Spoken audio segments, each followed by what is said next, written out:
Hello welcome back. ये review है small signal amplifier. तो ये वो सर्किट है जो कि सिल्वर स्मिथ का सर्किट है, फिगर 4.34 और कार्बन फिफ्थ एडिशन में से। तो ये माइक्रोइलेक्ट्रॉनिक सिल्वर स्मिथ की ही स्लाइड्स है। अच्छा, इसमें जो देखने की काबिल एक चीज़ है वो ये है कि अगर आप गौर फरमाइए तो यहाँ पे पिछले सर्किट्स के मुकाबले एक नया काम हुआ है। और नया काम क्या है वो ये है कि देखिए, ये एक सोर्स का इजाफा हुआ है। सिल्वर स्मिथ का नोमेनक्लेचर ये है कि जब स्मॉल लेटर हो और स्मॉल सफिक्स हो तो ये एसी सप्लाई है, कैपिटल लेटर हो और कैपिटल सफिक्स हो तो डीसी सप्लाई है, स्मॉल लेटर हो और कैपिटल सफिक्स हो तो ये एसी प्लस डीसी सप्लाई है। अच्छा, अगर कैपिटल लेटर और स्मॉल सफिक्स हो तो ऐसा कुछ नहीं है। ठीक है, एटलीस्ट मेरी नज़र से तो किताब में नहीं गुजरा। सो इसका मतलब ये, अगर हम यहाँ भी देख रहे हैं small I capital D, that means AC plus DC current. तो जी कॉन्सेप्ट क्या है कि हमने इससे पहले देखा जी, हम ट्रांजिस्टर को बायस करते हैं और we get so overwhelmed with the mathematics and the answers कि हम सोचते हैं हाँ जी ट्रांजिस्टर चल गया। सोचने की बात है भाई, अगर आपने ट्रांजिस्टर को एक डीसी सप्लाई यहाँ लगा दी, एक डीसी सप्लाई यहाँ लगा दी, ट्रांजिस्टर चल गया, तो फायदा क्या है ट्रांजिस्टर चलने का? यहाँ पर वो चीज अगर आपको नजर आएगी कि फायदा क्या है, कि मिसाल के तौर पे अगर हमने ट्रांजिस्टर को पहले डीसी सप्लाई लगा रहे थे, अब हम साथ में हमने एसी सप्लाई लगाई। अच्छा, याद रहे ये जो एसी सप्लाई है ये एक एसी सिग्नल सोर्स है और इसका जो एम्पलीट्यूड है, इसका जो मैग्नीट्यूड है वो बहुत ही छोटा है। ठीक है, ये मैग्नीट्यूड जो है ये बहुत ही छोटा है। अच्छा, तो अब होगा क्या? आप एक लम्हे के लिए फर्ज कीजिए कि मैं यहाँ पर डीसी सप्लाई नहीं लगाता, खाली एसी सप्लाई लगाता है। तो उससे क्या होगा? अब एसी सप्लाई का मैग्नीट्यूड इतना कम है, अगर डीसी सप्लाई यहाँ मौजूद नहीं है, let's say this is 0 volts, this is 0 volts, तो इसका जो मैग्नीट्यूड है लेट्स से वो 10 मिली वोल्ट्स है, तो क्या 10 मिली वोल्ट से ये ट्रांजिस्टर ऑन हो सकता है? जवाब है नहीं, क्योंकि उसके लिए तो कम से कम आपको थ्रेशोल्ड वोल्टेज चाहिए। और टिपिकली अगर आप जो टेक्नोलॉजीज सर्विस में डिस्कस हुई है, तो टिपिकली आपके पास थ्रेशोल्ड वोल्टेज कोई 1 वोल्ट्स के अराउंड होता है, तो 10 मिली वोल्ट से तो ये हरगिज भी ऑन नहीं होगा। इनफैक्ट मॉडर्न ट्रांजिस्टर भी हो तो भी वो 10 मिली वोल्ट से तो उसका थ्रेशोल्ड वोल्टेज बहुत ज़्यादा ही होता है। तो एनीवे ये हम देख रहे हैं कि यहाँ पर अगर ये अप्लाई करेंगे तो ये ऑन नहीं होगा। डीसी अप्लाई करने से ऑन तो हो जाता है, लेकिन इस तरह लगाने का क्या मतलब है? जो सुपर पोजिशन प्रिंसिपल होगा, एसी सिग्नल जो होगा वो डीसी के ऊपर राइड करेगा और इसके अंदर जाएगा। हम उसकी देख भी लेंगे कि विजुअल रिप्रेजेंटेशन कैसे होती है सब्सिक्वेंटली। तो अब जरा एनालिसिस के लिहाज से बात करते हैं कि एनालिसिस कैसी होगी, वो देखते हैं। हम ड्रेन करंट की इक्वेशंस को देखेंगे और इसमें भी आप देखेंगे कि किस तरीके से इसको एनालाइज किया जाता है। तो ये मैंने कुछ आपके सामने करके दिया हुआ है और मैंने कहा कि आप लोग क्लासेस तो नहीं चल रही ऑनलाइन है, तो आप लोग मेरी खूबसूरत राइटिंग से के महरूम न रह जाएं। तो इस वजह से यहाँ पे मैंने लिख के दिखा दिया। एनीवे, तो इसमें देखिए कि मैंने जहाँ पे पहले हम लोग खाली लिखते थे डीसी वोल्टेज, अब यहाँ पे डीसी भी लिखा है और एसी भी लिखा है। वजह, क्योंकि मैं कह रहा हूँ जब डीसी वोल्टेज अप्लाई करेंगे और एसी वोल्टेज अप्लाई करेंगे तो उसके नतीजे में करंट कौन सा होगा, डीसी या एसी? तो उसका जवाब ये है कि डीसी कंपोनेंट भी होगा और एसी कंपोनेंट भी होगा, सुपरपोजिशन प्रिंसिपल। तो जब मैंने वीजीएस पे इस वीजीएस को रखा है तो क्या होगा? अच्छा, अब मैं इसमें कर क्या रहा हूँ कि मैंने वीजीएस माइनस वीटी इसमें से कॉमन निकाल लिया। So this entire thing becomes half mu n c x w by l vgs minus vt the whole square। और ये वाली टर्म कैसी हो जाएगी? वो 1 plus vgs over vgs minus vt the whole square.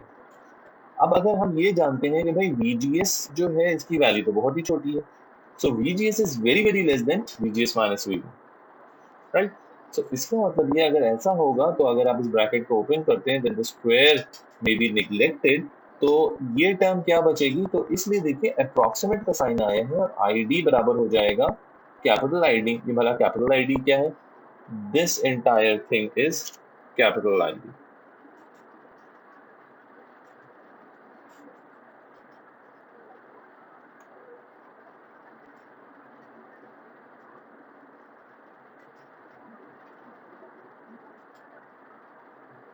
This is capital ID.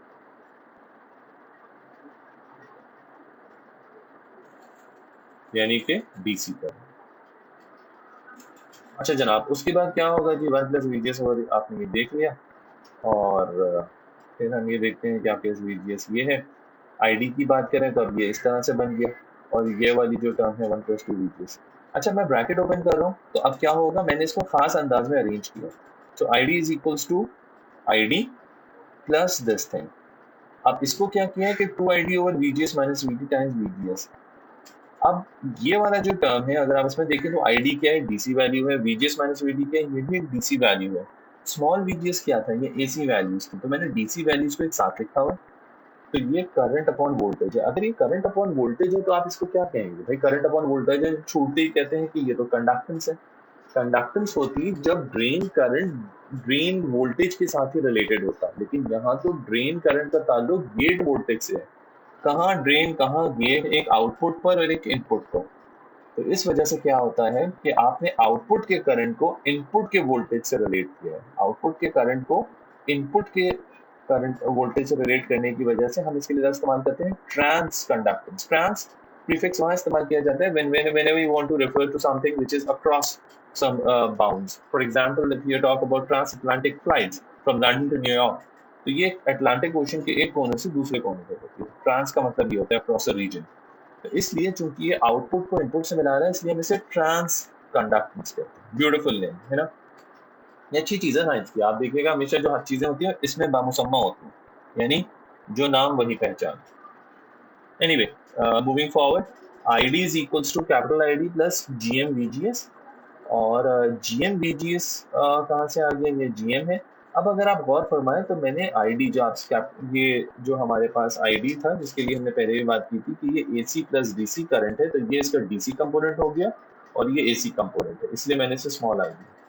इसका मतलब है कि जो एसी करंट होगा वो कितना होगा, जीएम वीजीएस। ये एनालिसिस हमें क्या बताती है, बताती है कि भाई देखो कैपिटल वीजीएस की वजह से यहाँ से कितना करंट आएगा, वो आएगा कैपिटल आईडी। इसकी वजह से कितना करंट होगा, तो जी इसकी वजह से जो करंट होगा वो ऐसा होगा। ये एसी करंट है, तो लेट मी टेल यू से अगर स्मॉल वीजीएस इसका एम्पलीट्यूड है तो करंट का एम्पलीट्यूड क्या होगा, करंट का एम्पलीट्यूड होगा small VGS multiplied by GM. तो यहाँ पर इतने एम्पलीट्यूड का करंट जाएगा। ठीक है जनाब। अच्छा, इसी एनालिसिस को आगे लेके चलते हैं। तो स्मॉल वी कैपिटल डी, इसकी बात कर रहे हैं, किसके बराबर होगा, वीडीडी तो है ही, माइनस यहाँ से आने वाला करंट आईडीआरडी। हमने आईडीआरडी देख लिया क्या होता है।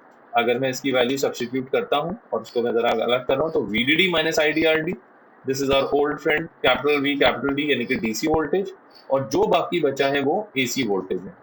ओके, और बल्कि मैं तो ये कहूँगा कि इसको मैं थोड़ा सा एक्सटेंड भी कर लेता हूँ, क्योंकि साइन इसके अंदर शामिल है। बिकॉज आप तो जानते हैं ना कि डीसी प्लस एसी होता है, तो अगर यहाँ माइनस आया तो इसका हिस्सा है। सो इस वजह से हम कहते हैं कि VD is equal to minus GMRD VGS. इसको थोड़ा सा रीअरेंज किया तो स्मॉल वीजीएस की वजह से यहाँ जो वोल्टेज होगा वो कितना होगा, जो एसी वोल्टेज होगा वो इतना होगा, यानी माइनस जीएमआरडी टाइम्स वीजीएस। तो अगर आपने यहाँ पे एसी वोल्टेज भेजा तो यहाँ से एक एसी करंट आएगा और यहाँ से एक एसी वोल्टेज आएगा। उस एसी करंट का जो मैग्नीट्यूड होगा वो ये होगा, जो एसी वोल्टेज का मैग्नीट्यूड होगा वो ये होगा। So what's the big deal about it? The big deal is nothing, but let's just think about the value of GM and RD. First कर लीजिए कि GM RD का जो प्रोडक्ट है, if it is greater than 1, तो इसका मतलब है VD का जो एम्पलीट्यूड होगा वो some number greater than 1 multiplied by VGS। मिसाल के तौर पे मान लीजिए कि GM RD 5 है, तो VD का जो मैग्नीट्यूड होगा, VD का जो एम्पलीट्यूड होगा वो VGS के एम्पलीट्यूड से 5 गुना ज्यादा होगा। इन अदर वर्ड्स, अगर मैंने यहाँ से 10 मिली वोल्ट का सिग्नल भेजा तो मुझे यहाँ पे मिलने वाला सिग्नल 50 मिली वोल्ट का होगा। तो अब अगर ये कोई कमजोर सा सिग्नल है तो यहाँ पर हमारे पास एक निस्बतन ताकतवर सिग्नल यानी कि ज्यादा एम्पलीट्यूड का सिग्नल आ सकता है। इसको कहते हैं amplification. This all depends upon the value of GMRD, the product of GMRD. हमें कुछ ऐसा करना चाहिए कि जीएमआरडी का जो प्रोडक्ट है वो ग्रेटर देन 1 है। ठीक है जी। तो ये बेसिक एम्प्लीफिकेशन की थ्योरी थी जो कि अभी हमने क्विकली 4 मिनट में रिवाइज कर दिया। आगे चलते हैं। हमें अब ये देखना है कि जो हमने अभी बात की कि वोल्टेज एम्पलीफाई होता है, इस वोल्टेज की एम्पलीफिकेशन को हम कैसे बेहतर बना सकते हैं, ज़्यादा कर सकते हैं। तो जैसे हमने देखा था कि जो वोल्टेज एम्पलीफिकेशन है वो जीएम और आरडी पर डिपेंड करता है, तो हम बारी बारी दोनों को स्टडी करेंगे। अब जीएम क्या है, हमने देखा कि जीएम जो वो रेशो है ड्रेन करंट और गेट वोल्टेज का। अगर आप याद कीजिए तो ड्रेन करंट और गेट वोल्टेज का तो हमारे पास एक कर्व भी था, और उस कर्व की मदद से हमने एक पैराबोलिक रिलेशनशिप देखा था। अच्छा, तो अब इसका मतलब ये है कि अगर आपने VGS की एक वैल्यू सेट की है तो उस पर आपको एक ID की वैल्यू मिलती है। तो अब अगर हम GM की बात करें तो हमें पता है कि GM तो बराबर होता है 2ID over VGS minus VT के। तो इसका मतलब है कि जो VGS माइनस VT की एक मखसूस वैल्यू है, इसके ऊपर मुझे GM की वैल्यू मिलेगी। अगर मैं VGS यानी कि गेट का जो बायस वोल्टेज है, DC वोल्टेज है, मैं उसे कुछ कम कर दूं तो ID कुछ कम हो जाएगा। और लाइकवाइज अब चूंकि ID और VGS की वैल्यू चेंज हो गई है, तो मुझे कुछ नई वैल्यू मिलेगी GM की। अच्छा, GM अगर आप इस लाइन के स्लोप की बात करें तो बेसिकली GM जो इस लाइन का स्लोप है। तो अब अगर हम इस जगह पर आएंगे तो स्लोप डिफरेंट होगा, यहाँ जाएंगे स्लोप डिफरेंट होगा, इस तरफ जाएंगे तो स्लोप डिफरेंट होगा। तो हम ये चाहते हैं कि भाई GM की वैल्यू ज्यादा से ज्यादा हो। अगर GM की वैल्यू ज्यादा से ज्यादा हो तो उसके लिए हमें क्या करना चाहिए? हम एनालिटिकल चीज देखते हैं, वो क्या कहती है? GM ही बताती है कि अगर आप चाहते हैं कि GM की वैल्यू ज्यादा हो तो आप VGS की वैल्यू कम कर दें। हमारे से रिलेशन से नजर आ रहा है? नहीं, ऐसा नहीं है। क्यों? अच्छा, पहली बात तो ये, अभी हमने एनालिटिकल देखा, जरा से ग्राफिकली देखते हैं इससे क्या फर्क पड़ेगा। तो देखिए, अगर ये पॉइंट है, एक पॉइंट हम ऊपर कंसिडर कर लेते हैं, एक पॉइंट हम नीचे कंसिडर कर लेते हैं। तो अगर हम यहाँ इस जगह पर मौजूद हैं तो लाइन का स्लोप यहाँ पर ज्यादा है या लाइन का स्लोप यहाँ बीच में क्यू पॉइंट पे ज्यादा है? तो नजर आ रहा है जी, क्यू पॉइंट पे स्लोप ज्यादा है, यहाँ जाएंगे तो स्लोप कम हो जाएगा। और इनफैक्ट अगर आप और आगे जाएंगे तो स्लोप बढ़ जाएगा। आगे जाने का मतलब है कि VGS की वैल्यू बढ़ रही है। इन अदर वर्ड्स, अगर VGS की वैल्यू ज्यादा होगी तो स्लोप ज्यादा होगा, VGS की वैल्यू कम होगी तो स्लोप कम होगा। VGS और स्लोप में आपको GM और VGS में डायरेक्ट रिलेशनशिप नजर आ रही है। यहाँ इनवर्स रिलेशनशिप क्यों आई? क्योंकि हमने ID की वैल्यू जो half mu n C x W by VGS minus VT the whole square होती है, रिप्लेस नहीं की। जब आप रिप्लेस करेंगे तो GM का relation mu n C x W by VGS minus VT बन जाएगा, which means that obviously GM is directly proportional to VGS minus VT। सो हम ये देख रहे हैं कि अगर आप ये चाहते हैं कि गेन ज्यादा हो तो VGS माइनस VT की वैल्यू ज्यादा होनी चाहिए। ठीक है? Now this should raise a few eyebrows. Why? क्योंकि हम क्या कह रहे हैं? हम कह रहे हैं कि अगर हम GM ज्यादा करना चाहते हैं, इन अदर वर्ड्स अगर हम एम्पलीफिकेशन ज्यादा चाहते हैं, तो हमें VGS माइनस VT की वैल्यू को बढ़ा रखना है। अगर आप याद कीजिए तो पिछले लेक्चर्स में इस चीज पर जोर देते आए हैं कि अगर आप एक ट्रांजिस्टर को सैचुरेशन मोड में रखना चाहते हैं, and let me tell you, ये सारी कहानी तो हो ही रही है सैचुरेशन मोड में।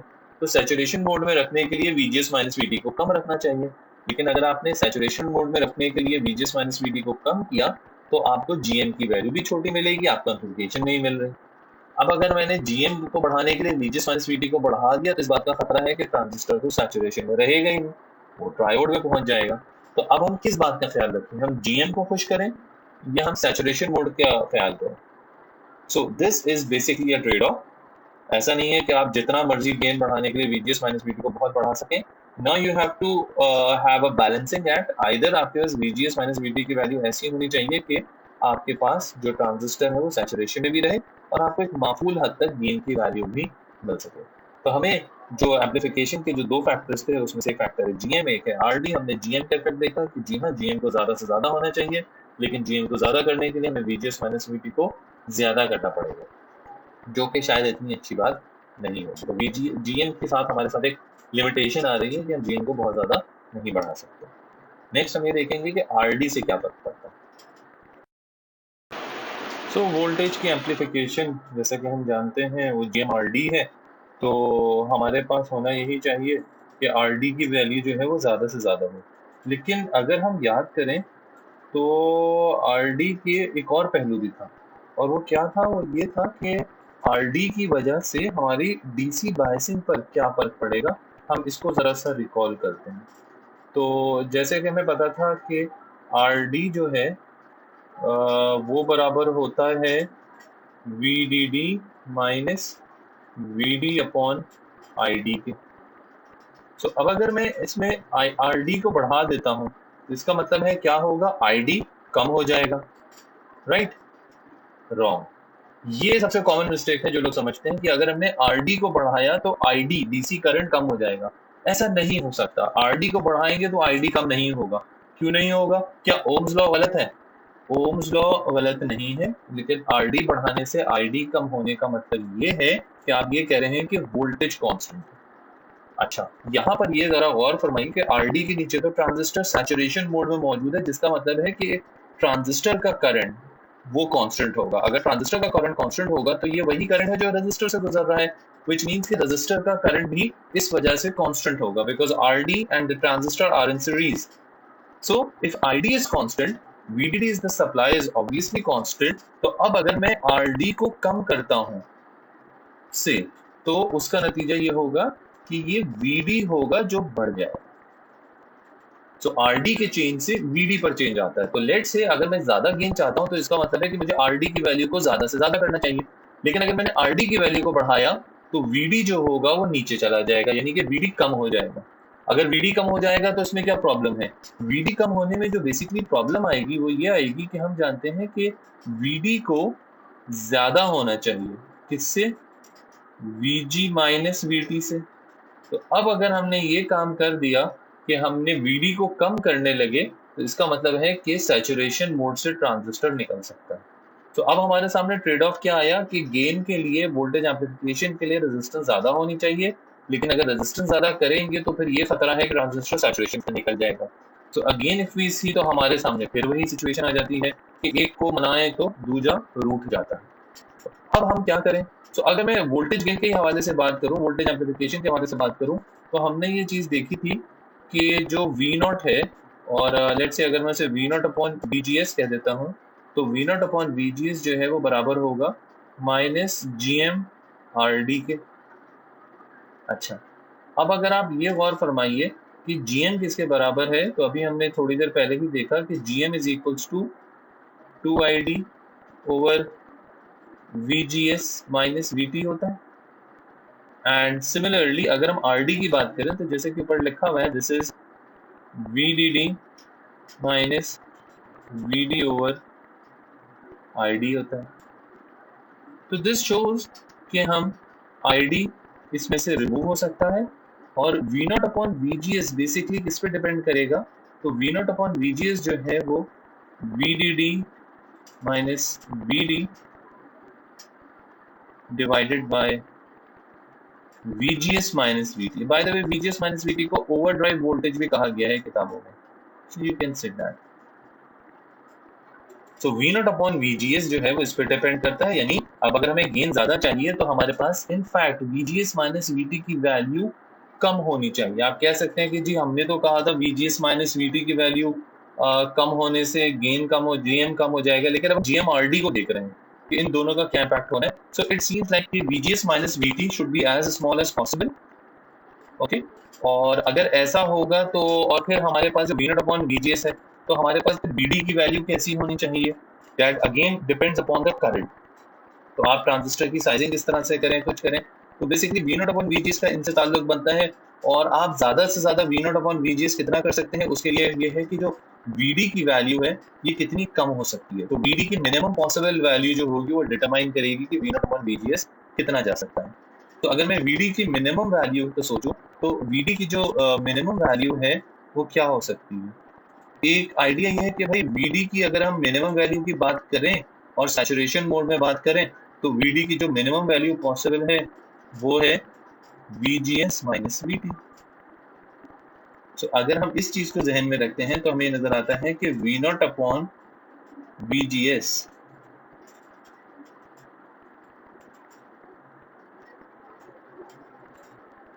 V0 अपॉन VGS जो होगा वो बराबर हो जाएगा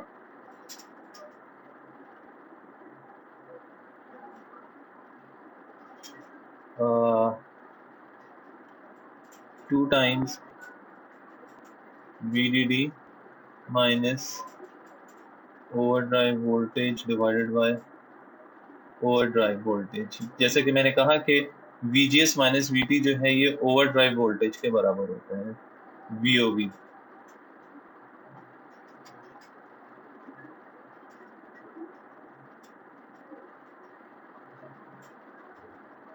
तो ये हमारे सामने सिचुएशन आ रही है। ओके, तो ये हमें कुछ अंदाजा हो रहा है कि कौन सी चीज को कहाँ जाना चाहिए। इन शॉर्ट ये कि जब हम जिस वक्त डिजाइन कर रहे होते हैं तो हम ये चाहते हैं कि हमारे पास जो RD की वैल्यू है वो ज्यादा रखनी चाहिए, ज्यादा ये गेन से बाहर ना निकले। तो हम ये बेसिकली वोल्टेज की एम्पलीफिकेशन और गेन की ही चीजों को देख रहे हैं। ओके, अभी तक हमने ये देखा है कि अगर एक स्मॉल सिग्नल हम अप्लाई करते हैं ट्रांजिस्टर के गेट के ऊपर, तो उसकी ड्रेन के वोल्टेज पे और ड्रेन के करंट पे क्या फर्क पड़ता है? इनफैक्ट वो एम्पलीफाई हो जाता है।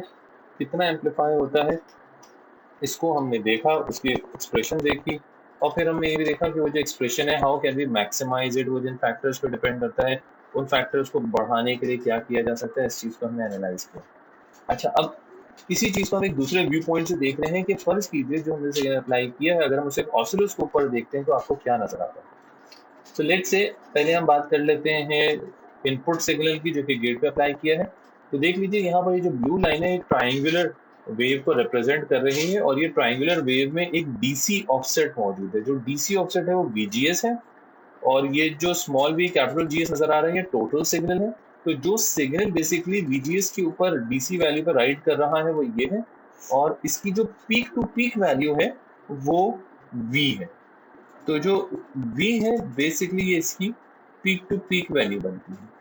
और अगर मैं एम्पलीट्यूड की बात करूं तो ऑब्वियसली इसका जो एम्पलीट्यूड होगा वो V/2 हो जाएगा। और यहाँ पे लिखा हुआ है कि V/2 is very very less then 2 times VGS minus VT। ये वही वाली असम्पशन है जिसके ऊपर हमने डेरिवेशन की थी और स्क्वायर और हायर पावर्स को नेग्लेक्ट किया था। तो ये इसका एम्पलीट्यूड है। अच्छा, याद रहे कि ये VGS है, and at all times VGS should be greater than VT। तो अगर हम VT की बात करें तो VT would be somewhere like here. मैंने इसे काफी दूर दिखाया है, लेकिन बहरहाल ये करीब होगा। ठीक है जी। अच्छा,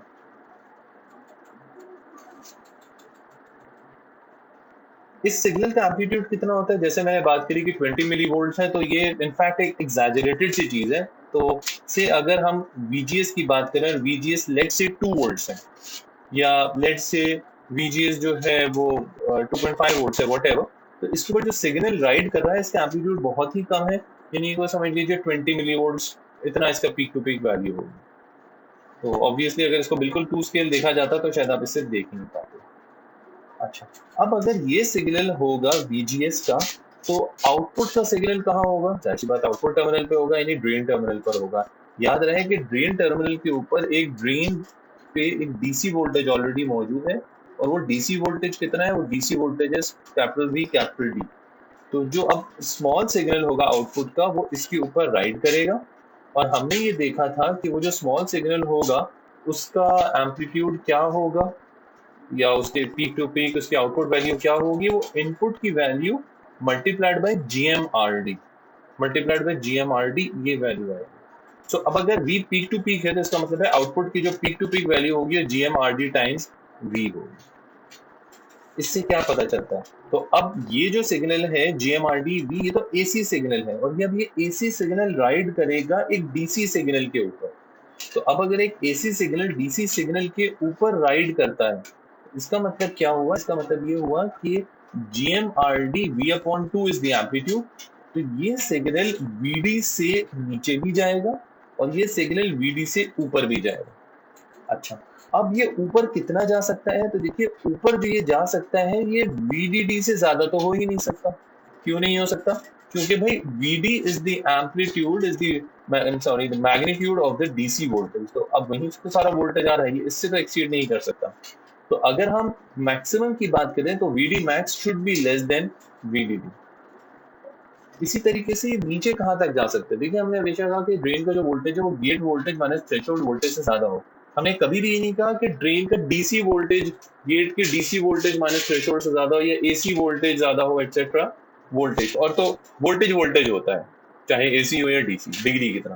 तो इसका मतलब है जब ये वैल्यू नीचे जा रही है, मिनिमम कितनी जा सकती है? तो जितनी मिनिमम होनी चाहिए वो इतनी होनी चाहिए कि VG मैक्स माइनस VT, यानी कि जो VG की वैल्यू है, VG माइनस VT की वैल्यू है, उससे ज्यादा ही होनी चाहिए। वरना क्या होगा? लेट से अगर VG मैक्स माइनस VT आपने अप्लाई किया और VD की जो मिनिमम वैल्यू इससे नीचे है, तो फिर आप समझ लीजिए कि there would be, for example अगर मैं इसी तरीके इस पे शो करूं मैं, और मैं कहता हूं कि भाई देखिए मेरे पास तो VG माइनस VT का लेवल ये था, तो अब VD मैक्स यहाँ पर आके बेसिकली कट कर जाएगा, and there will be clipping effect like this, there will be clipping effect like this. तो इस वजह से बड़ा जरूरी है कि हम अपने पास इसको नीचे डालें। In fact, this thing is contradictory to what we have discussed earlier in the last slide. उसमें हमने क्या कहा था कि जी VD की मिनिमम वैल्यू क्या हो सकती है? हमने तो VD की DC वैल्यू की जो बात की थी, VD मिनिमम, तो हमने तो VD मिनिमम को ही कहा था कि that would be VG minus VT, लेकिन हमें नजर आ रहा है नहीं, VD मिनिमम इतना कम भी नहीं कर सकते, बल्कि अब आपको ये देखना होगा कि आपको आउटपुट का कितना एम्पलीट्यूड चाहिए, उतनी क्लियरेंस रख के आप VD मिनिमम अप्लाई कर सकते हैं। आप VD मिनिमम की वैल्यू VG माइनस VT जो हमने लास्ट टाइम बोली थी, this is not so correct. तो क्यों, वो गलती हमने क्यों की थी? क्योंकि हमने उस वक्त चीजों को ऑसिलोस्कोप पे नहीं देखा था, नहीं सोचा था। हम ये तो सोचे कि हमें इसके ऊपर सिग्नल भी राइट करना है, और सिग्नल अगर VD मिनिमम के ऊपर राइट करेगा फिर तो डेफिनेटली इसकी पूरी क्लिपिंग हो जाएगी लोअर एंड के ऊपर। So that's why what we see is कि अब हमारे पास इस पूरी चीज का जो खुलासा है वो क्या निकल के आता है, the summary. So the summary goes like this कि we should have as much as GM as possible, we should have as much RD as possible, and for the two हमने ये देखा कि VG माइनस VT की value कम से कम होनी चाहिए। आप VG माइनस VT को कम से कम रखिए। अच्छा, चूंकि VG माइनस VT पर ID डिपेंड करता है, तो उस वजह से ID की वैल्यू भी कम आएगी, और आप सब्सिक्वेंटली RD को सेट करें। अब आप RD की वैल्यू ऐसी रखें कि VD की वैल्यू, ठीक है। तो अगर हम GM-RD की बात कर रहे हैं, तो GM-RD के लिए हमें क्या करना है, हमें ये रखना है कि VG minus VT should be minimum, और जब VG माइनस VT मिनिमम होगा then ID will be minimum। ID से आपको अंदाजा हो जाएगा कि आपके पास कंट्रोल आता है RD का such that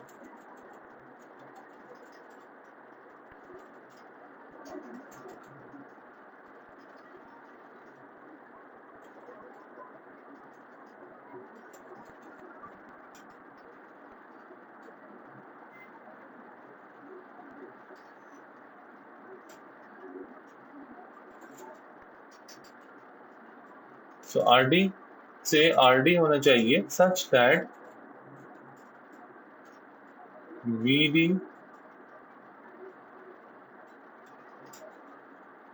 has clearance for output swing।